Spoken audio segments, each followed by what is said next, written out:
Bonjour, merci à Kemp et son équipe pour son invitation à partager un peu de mon expérience en stress et burn-out. Alors je me présente, je m'appelle Anne Abetz, je suis entrepreneuse, consultante senior et coach psychosocial. J'ai créé Stress Out en 2015 afin d'accompagner des clients, des collaborateurs, des cadres, des dirigeants vers un alignement professionnel et un management plus humain. Et je mets à disposition mes expériences personnelles et professionnelles du stress et du burn-out, mon équipe et également ma méthode pluridisciplinaire unique. Et là, en parlant avec vous ce matin, c'est vraiment sortir de ma zone de confort puisque pour moi c'est pas hyper naturel de parler à un écran, mais j'essaie, voilà, je trouve que c'est important, étant donné ce qu'on est en train de tous de traverser avec ce confinement, c'est une période très particulière. L'éloignement, le bousculement de nos habitudes nous fragilise et il est vraiment important d'éviter d'essayer de glisser vers un stress trop prégnant, un stress chronique, un risque de burn-out parental, une dépression ou une déprime passagère. Et je pense que c'est vraiment en se rendant compte que voilà, le confinement rime avec l'isolement pour certains et avec presque un enfer pour d'autres en étant les uns sur les autres. Et donc comme je vous en parlais tout à l'heure, on va maintenant essayer d'expérimenter ensemble la méditation.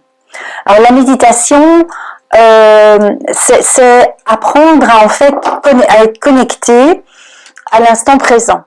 Ça a l'air tout bête quand on l'explique et pourtant c'est vraiment une pratique qui va nous permettre d'apprendre petit à petit à être connecté à l'instant présent et c'est vraiment quelque chose que je vous encourage à vivre et à expérimenter particulièrement dans cette période de confinement et même par la suite dans les fameuses bulles de détente dont je vous parlais, qui est cette bulle potentielle en tout cas quotidienne de comment je prends un temps de ressourcement pour moi, pour vraiment voilà, me connecter à tout ce qui se passe en moi et plus je suis mentale, plus je vais avoir besoin de trouver des outils qui me permettent de me connecter à tout le reste de mon être et donc méditer et vous connecter à l'instant présent, ça va pas forcément être confortable en permanence parce que on peut très bien en étant dans la méditation ressentir un vide intérieur, une extrême fatigue, voire un épuisement.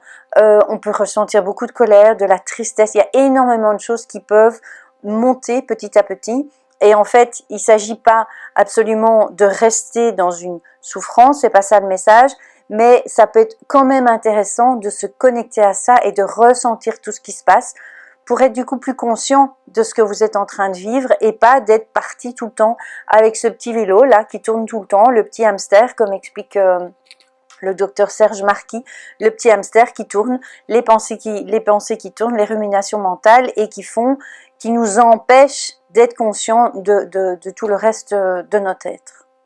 Voilà, donc pour moi la méditation ça me permet de me connecter à une paix intérieure très profonde qui est véritablement bien en deçà des ruminations mentales, des émotions. C'est quelque chose qui est en permanence là et qui est extrêmement facile à s'y connecter une fois qu'on s'est habitué à méditer. Alors, un autre élément qui est important dans la méditation, c'est que c'est pas la durée qui fait l'importance de cette méditation, 10 minutes suffisent. Mais par contre, c'est vraiment la fréquence. Donc, je vous invite à expérimenter ça, on va faire ça dans quelques minutes, et de le faire tous les jours 10 minutes. Et au départ, accrochez-vous. Parce que si vous êtes très mental, comme moi, je l'étais, eh bien votre mental il va pas vous lâcher et il va pas vous lâcher rapidement. Donc ça va prendre du temps. Et au départ, moi la méditation ça faisait partie de mes croyances, c'est pas pour moi, jamais j'y arriverai. Et pourtant, moi je le dis aux patients, plus on est mental, plus la méditation ça va nous aider. Maintenant, il faut pas, comme je vous disais, en arriver à une forme de souffrance quand vous méditez. S'il y a de la dépression, alors on va envisager les choses autrement.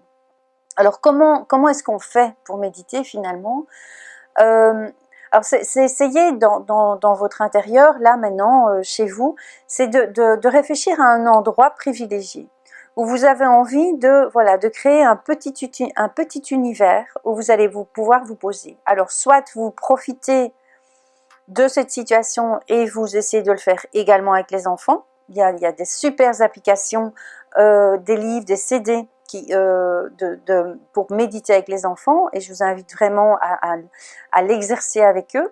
Donc soit vous le faites avec eux, soit vous le faites seul. Mais l'important, c'est de vous trouver un endroit où vous allez pouvoir être au calme, en sécurité.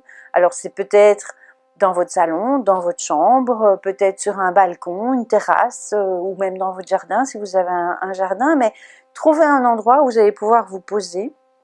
Et la posture qui est la plus adéquate, c'est une posture où on a nos pieds sur le sol, ou en yogi ici pour les personnes qui sont souples et qui sont à l'aise avec ça, mais c'est pas absolument nécessaire d'être en yogi. Donc asseyez-vous de façon droite, digne, sans être rigide pour autant, avec la tête qui est bien alignée avec le reste du corps, avec la colonne vertébrale, le menton légèrement vers le bas, la bouche entrouverte éventuellement si vous êtes à l'aise avec ça, pour bien respirer profondément. Avoir vos mains soit posées sur vos genoux, soit posées sur votre ventre, parce que ça permet aussi de vous connecter à votre respiration au niveau de l'abdomen. Vos pieds sur le sol, et vraiment alors soit vous le faites les yeux fermés, soit entrouverts. Quand vous voyez des images de Bouddha un peu partout, en général ils ont les yeux mi-clos, pour ne pas dire que de ne pas tomber dans le risque de tomber endormi, parce que c'est pas le but de la méditation, mais c'est d'être vraiment concentré à tout ce qui se passe, à tout notre ressenti intérieur. Voilà. Qu'est-ce que je peux vous dire d'autre? Que le livre, le CD pour les enfants, c'est calme et attentif comme une grenouille. Je trouve qu'il est très très bien.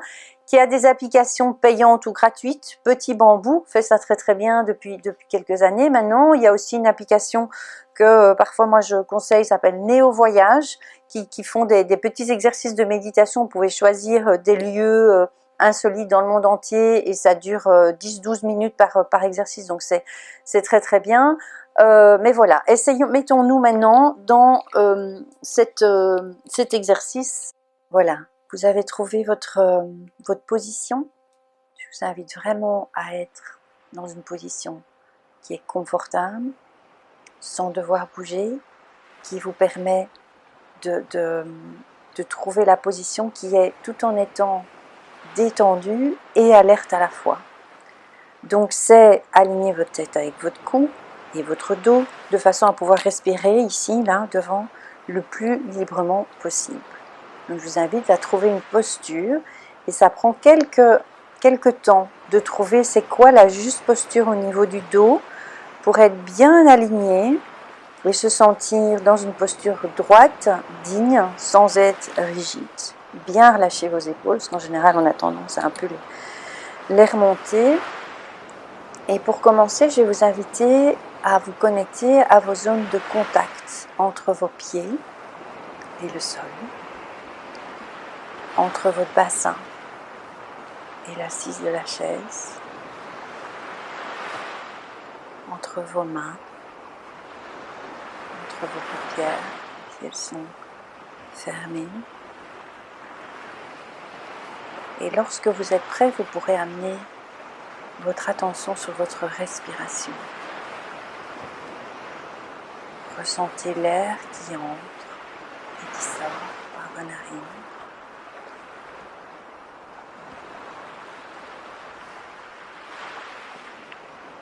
Et prenez conscience maintenant au niveau de votre abdomen, au niveau de votre ventre, du léger étirement de votre ventre lorsque vous inspirez, et du léger relâchement à l'expire.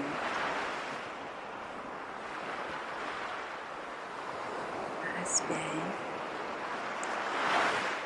profondément. Il ne s'agit pas de contrôler votre respiration ou de changer quoi que ce soit. il n'y a aucun état particulier à atteindre. Laissez la respiration suivre son cours naturel.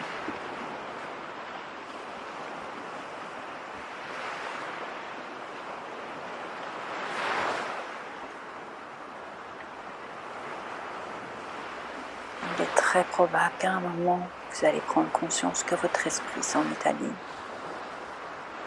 ailleurs, dans des rêveries, des jugements, des ruminations sur le passé, des plans sur l'avenir. Peu importe le contenu de vos pensées,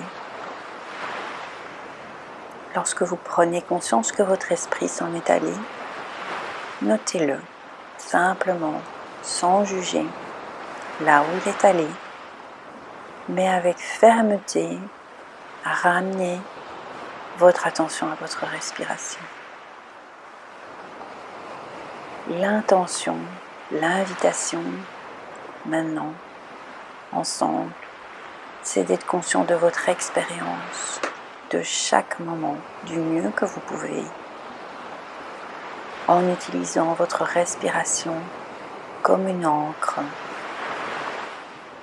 pour doucement vous reconnecter à l'ici et maintenant.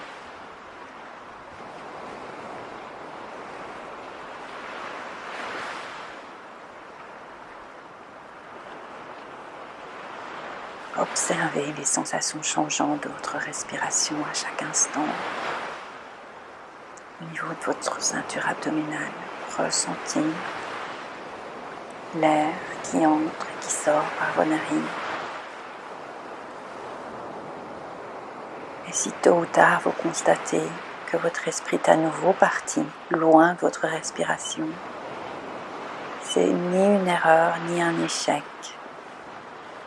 C'est à ce point précis que le travail d'observation de vos pensées devient intéressant. En méditation, nous ne faisons qu'observer nos pensées qui traversent notre esprit. Mais plutôt que d'être happé par elles, on note simplement là où l'esprit s'en est allé. Et fermement, gentiment, on ramène notre esprit à notre respiration. Laissez la bouche entrouverte.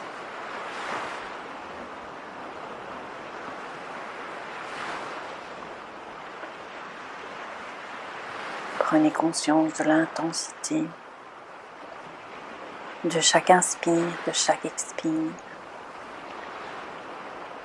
de leur fréquence. Ressentez comme chaque respiration est unique.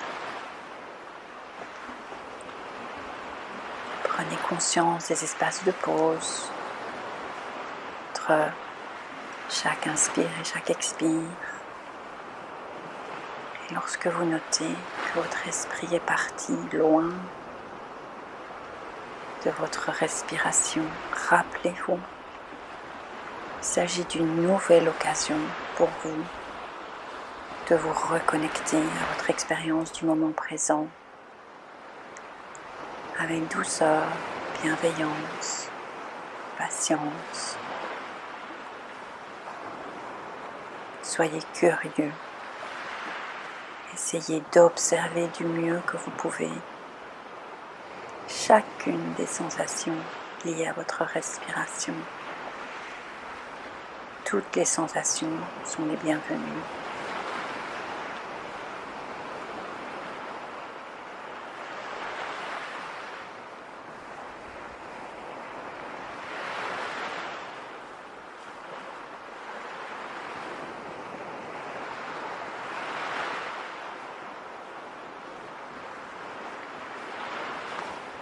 Lorsque